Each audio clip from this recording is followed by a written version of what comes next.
We have a lot to cover in today's video, including a lot more information on who will be attending the NHL All-Star Game. We now know all the participants and most of who will be competing in this year's skills competition for $1 million. All kinds of other injury updates and roster moves from around the NHL. And some trade rumors around the Edmonton Oilers, as well as a Sharks prospect who's been playing in the KHL, generating a lot of interest around the league. Plus, could we see a major deal between the Ducks and the New York Rangers? We'll discuss that possibility coming up next. So welcome back to another video here at Top Shelf Hockey. As I mentioned, we have lots of news and rumors to take a look at today. I want to first start with the news we received just a little while ago on the NHL All-Star Game. We now know all of its participants and most of the players who will be involved in the skills competition, which will take place on the Friday night of the All-Star weekend for a chance to win $1 million. So the fans obviously had a chance to vote, and obviously they did so and got their players in. A lot of Canadian flavor in the voting. Vancouver and Toronto, obviously their fans really stepped forward. Both teams having good seasons. Of course, Toronto's hosting, and the Canucks are doing phenomenal. So clearly, those fans really stepped up and got their players voted in. But the elected by the fans were Jeremy Swayman, Cale Makar, Leon Draisaitl, Sergei Bobrovsky, Alexander Georgiev, JT Miller, Brock Besser, Thatcher Demko, and Elias Pettersson. So 4 Canucks, and then Mitch Marner, William Nylander, and Morgan Riley, all of Toronto. So they will join the other players that were already appointed by the league to represent their teams. And joining the skills competition will be some of the league's top elite talent. We know that there's going to be 12 players in total. We know who 10 of them are. The final 2 spots will be voted on by the fans. Of course, that will be led by Connor McDavid, Leon Draisaitl, Jack Hughes, Nikita Kucherov, David Pastrnak, Elias Pettersson, Nathan McKinnon, and William Nylander. Putting some money on the line will hopefully motivate the players, and should be, we'll see. I mean, it could be a little bit different, a little bit more fun than we've seen. Just obviously change things up this year. The All-Star jerseys were revealed tonight as well. I'll show you a graphic here on the screen to take a look at the jerseys. Now, since it's being done in Toronto, Toronto's hosting this year, the jerseys were a collaboration between the NHL and Justin Bieber's Drew company. So I've seen on social media, some people seem to be indifferent. Some liked them, some hate them. That's always the case with new jerseys. But I guess you can kind of look at them, and now that we know who designed them, it kind of makes sense. If you look at the prior collaborations that they've done, I can see their style involved with these jerseys. So obviously they are the 4 jerseys for the 4 divisions. So we will see obviously where everything lands, and we'll kind of go from there. There'll be 4 teams participating in this year's tournament. So if you like the jerseys, they are going to be on sale. I don't have a link yet to NHL Shop. I'm not sure exactly when they're going to be in there, but I believe they will be in there soon enough. Look for a post on my channel here on the community post when they are available. I'll share the link in case anybody does want to make a purchase. So lots of other news from around the NHL today. Lots of updates regarding rosters and injuries. We learned a few things today about the Ottawa Senators. The Senators today confirmed that goalie Anton Forsberg, who went down with a groin injury in their last game, will be out till at least after the All-Star game. So clearly that's going to be enough to put him on long-term injured reserve. They were able to recall Mads Søgaard. He was actually the backup goalie in today's game against the San Jose Sharks. Josh Norris also again missed his 2nd straight game. They right now still calling him day-to-day. Kind of taking it a bit, slow with him. I don't know the exact extent of the injury.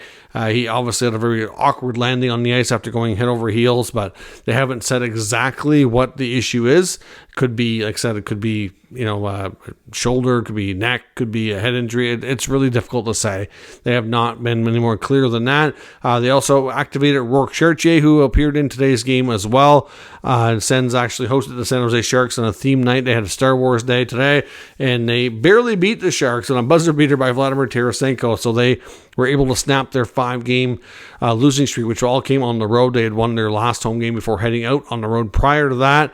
And of course, the Sharks had just snapped a 12-game losing streak after beating Montreal just a couple nights ago. Now they go back on the losing side of the game. So certainly it was a fun game. The Sens going to win, but they'd certainly like to do things the hard way. That much we know for sure.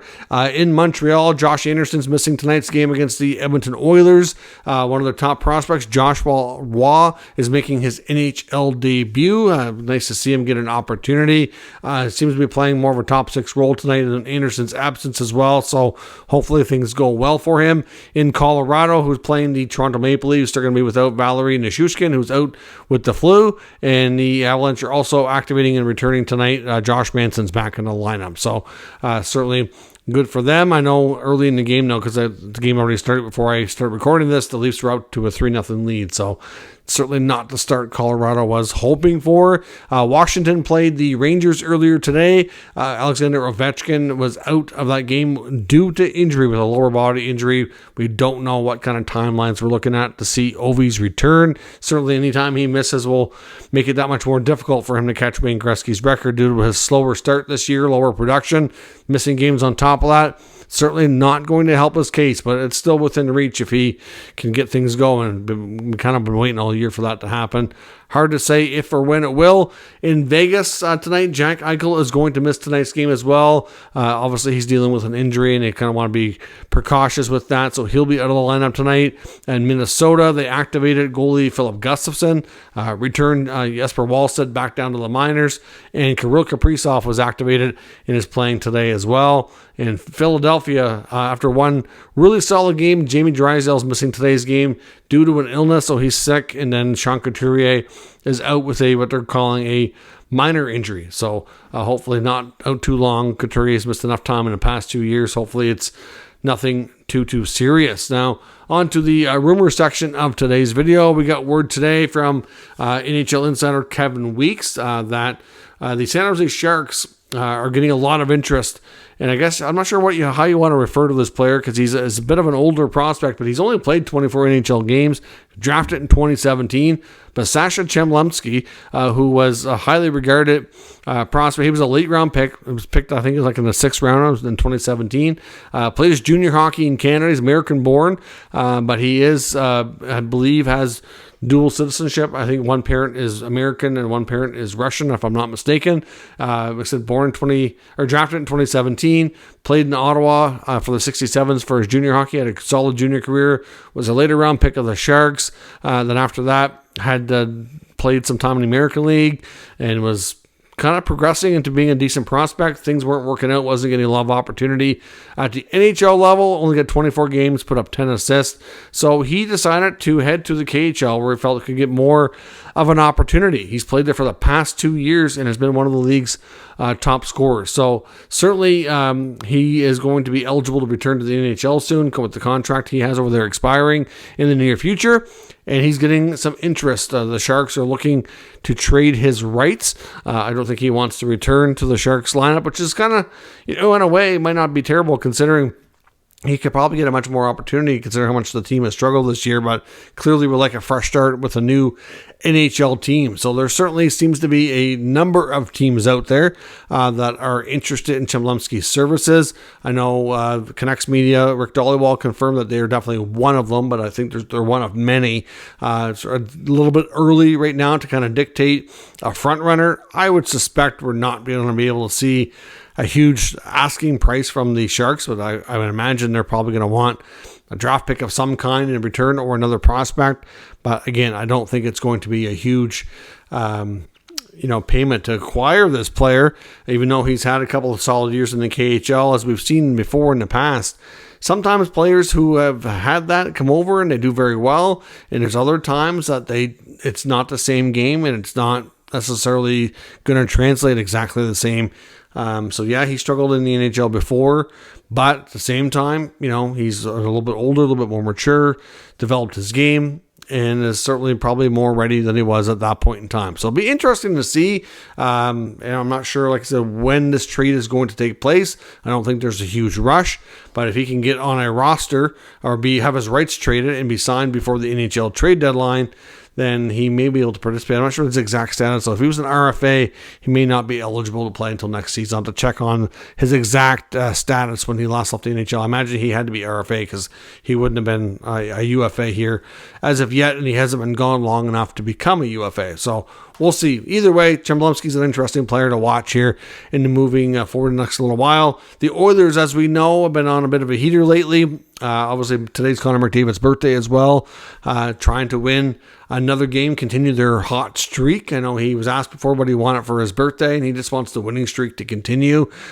Clearly, they're likely looking to add multiple pieces ahead of the deadline. It's going to depend on prices, so obviously for what they can give up for assets. Cap space as well is going to play a big role as well. If they could have their way, I think they'd probably add a center, a defenseman, and maybe a fourth-line winger. They may not be able to do all of that, obviously, at least not without money going out the door. But they've been linked to a variety of different players here in the last couple of weeks. A couple of names that are getting mentioned are a couple of fourth-liners who have some familiarity. One of them was a former Oiler, and two guys that played together in Tampa recently, and that's Corey Perry and Pat Maroon. Of course, Pat Maroon is now to Minnesota Wild on an expiring contract. Doesn't make a ton of money. And Corey Perry looks likely signed, I would suspect, for the rest of the year around league minimum. So from a cap hit perspective, both of these players would be a much easier addition to the team than, say, somebody playing second or third line, making a much bigger amount of money. So clearly Corey Perry would come as a free agent signing, wouldn't require any assets given up. But even if they did get Maroon, I don't think it'd be a big asking price. Clearly he's not, he's not a player who's big value, but he could be a kind of guy, as we've seen when he was played in Tampa and in St. Louis. He can be a real contributor in the playoffs when the game ramps up and gets a lot more physical. That's where he excels. Certainly can be a guy who can forecheck, give you a net front presence, and just be a pain in the butt to play against. So Maroon, of course, former Oiler, could very well end up back there or signing Perry. One of the two is hard to say how likely it is, but they do have a varying degree of interest in both players. I said as much as they want to add one of these guys, they also would love to add, maybe one more player who can play a little higher in the lineup.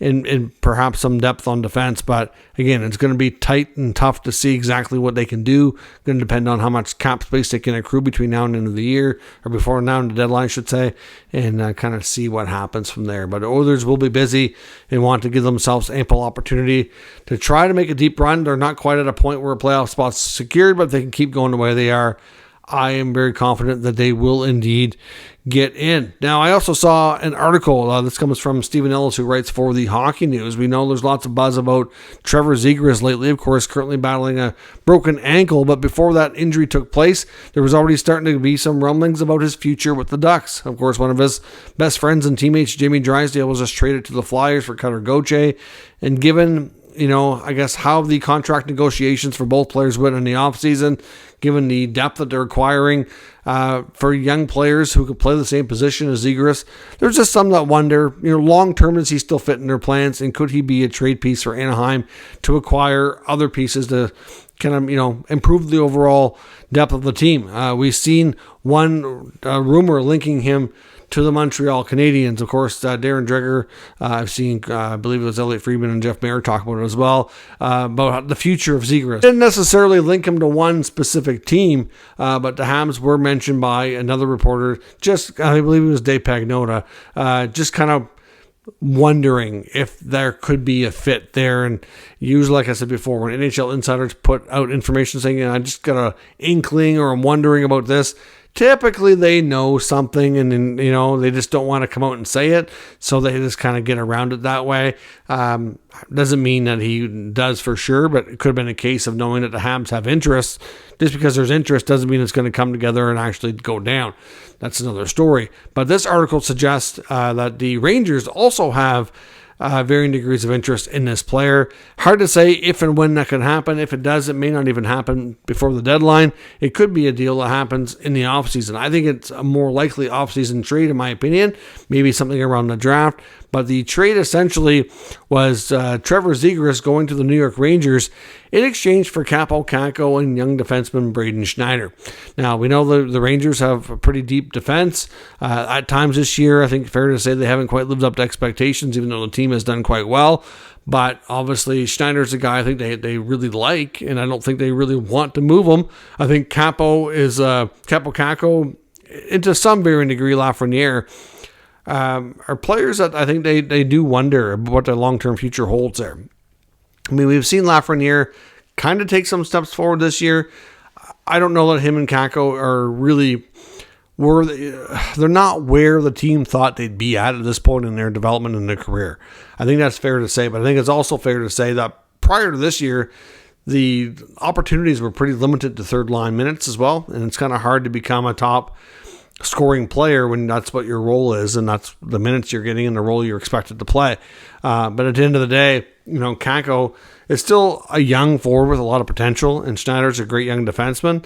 If they're going to move Zegras, I know that might be a pretty good return. Hard to say exactly, where things are at. The article kind of suggests that there's definitely interest from the Rangers, and this might be the kind of package that they would be offering.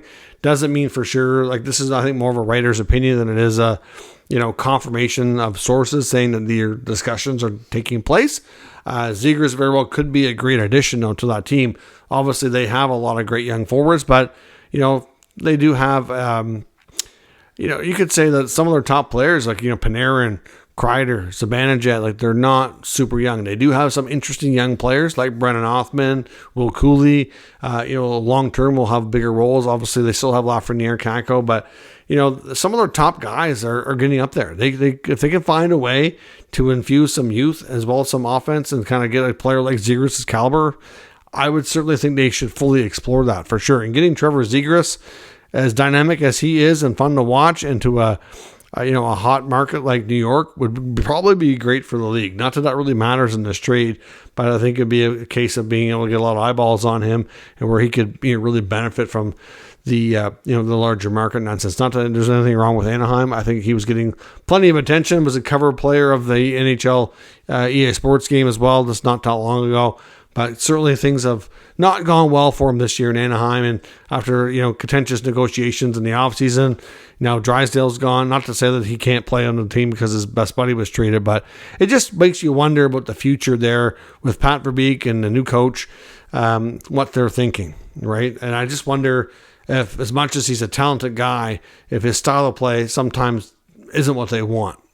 We'll see, though, what happens. But this trade between the Ducks and the Rangers, to me, I'm not sure they would go down exactly. I believe it's actually had a draft pick involved as well on the Ranger side going for Zegras. Some might think that's a high asking price, but it is a quality player coming your way. So let me know your thoughts on this potential deal. Does that deal shape up, make sense? If Zegras is traded, is this a team that makes sense? Let me know some other mock trades for him down in the comments. We'll discuss further. If you're new to the channel, of course, make sure you subscribe and stick around. We'll keep you up to date with all the news, rumors, and analysis of all 32 NHL teams. Thank you for watching, and I'll catch you next time.